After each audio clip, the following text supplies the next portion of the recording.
Shalom, selamat pagi Bapak Ibu Saudara yang terkasih. Berjumpa lagi dalam siri Wekdal Enjing Jumat 21 Februari 2025. Saat ini renungan diambil dari kitab Kejadian 44 ayat 1 sampai dengan 17. Namun sebelumnya mari kita berdoa. Bapa Sorgawi, kami bersyukur akan hari-hari pemberian-Mu, terlebih berkat kesehatan dan kesukacitaan karena nafas kehidupan baru di hari ini. Sebentar lagi kami akan merenungkan firman-Mu yang akan menguatkan iman percaya kami. Berkenan kiranya Engkau memberkati kami semua, baik kami yang mempersiapkan serta kami yang mendengarkan firman-Mu, agar kami semua dapat melakukannya dalam kehidupan kami.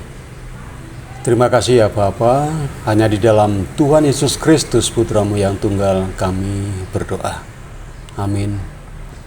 Bapak Ibu Saudara yang terkasih, nas kita saat ini saya ambil dari Kejadian 44 ayat 16 yang demikian. Yehuda berkata, "Apa yang dapat kami katakan kepada Tuanku? Apa yang dapat kami beritahukan? Bagaimana kami dapat membenarkan diri kami? Allah telah memperlihatkan kesalahan hamba-hamba-Mu ini. Jadi, biarlah kami menjadi budak Tuanku, baik kami maupun orang yang kedapatan menyimpan piala itu." Bapak Ibu yang terkasih, judul renungan kita saat ini adalah Tiji Tibeh. Kalau diterjemahkan bebas artinya kompak.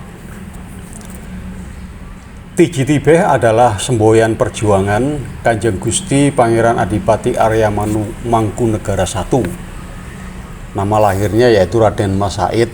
Beliau pendiri Kadipaten Mangkunegaran atau yang sekarang terkenal disebut Kartasura.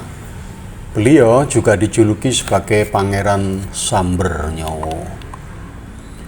Semboyan Tiji Tibeh adalah akronim atau singkatan yang artinya mati siji mati kabeh, atau mukti siji mukti kabeh, berjaya satu berjaya semua.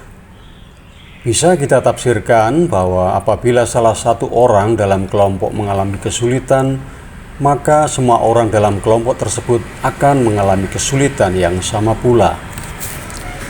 Apabila salah satu orang dalam kelompok mengalami kebahagiaan, maka semua orang dalam kelompok tersebut juga ikut menikmati kebahagiaan yang sama.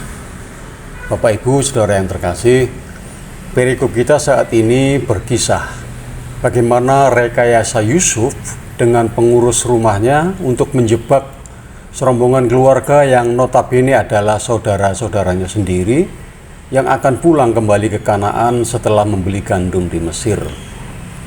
Triknya adalah dengan menempatkan uang serta piala yang oleh Yusuf biasanya dipakai untuk menelaah ke dalam karung saudaranya yang bungsu. Rekayasa atau intrik ini berhasil karena ketika seperjalanan keluar dari kota, pengurus rumahnya diperintahkan untuk memeriksa karung masing-masing orang tersebut. Lalu didapati piala yang biasanya dipakai untuk menelaah Yusuf berada dalam karung anak yang bungsu. Sesuai kesepakatan di awal bahwa yang kedapatan piala di dalam karungnya akan menjadi budak Yusuf. Melihat kenyataan tersebut, maka Yehuda sebagai yang dituakan menghadap Yusuf di rumahnya dan berkata, "Biarlah kami menjadi budak Tuanku, kami maupun orang yang kedapatan menyimpan piala itu."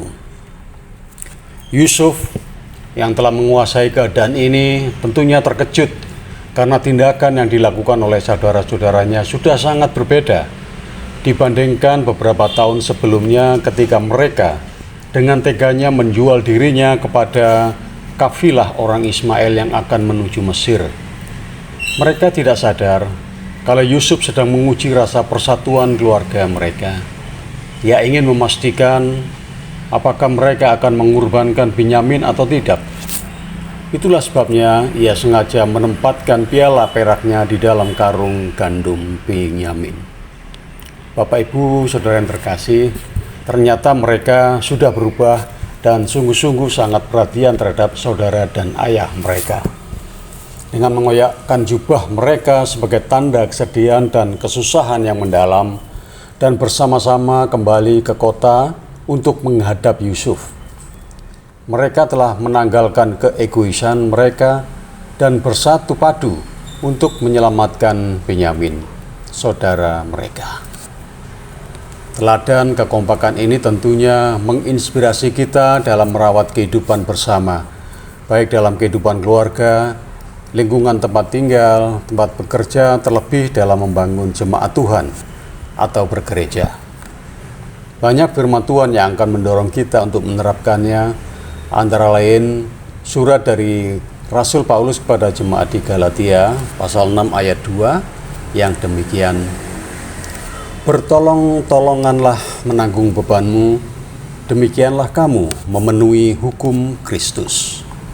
Mari kita satukan langkah kita untuk mukti siji mukti kabeh, atau percaya satu percaya semua, dengan hanya bersandar kepada Tuhan Yesus, Sang Juru Selamat sejati yang senantiasa melindungi dan memberkati kita. Amin. Bapak Ibu Saudara yang terkasih, mari kita masuk saat teduh bagi panjenengan dan saya. Setelahnya dilanjutkan dengan memuji Tuhan dari Kidung Pasamuan Jawi nomor 109 bait yang pertama, Gusti Pangayom Kang Setyo.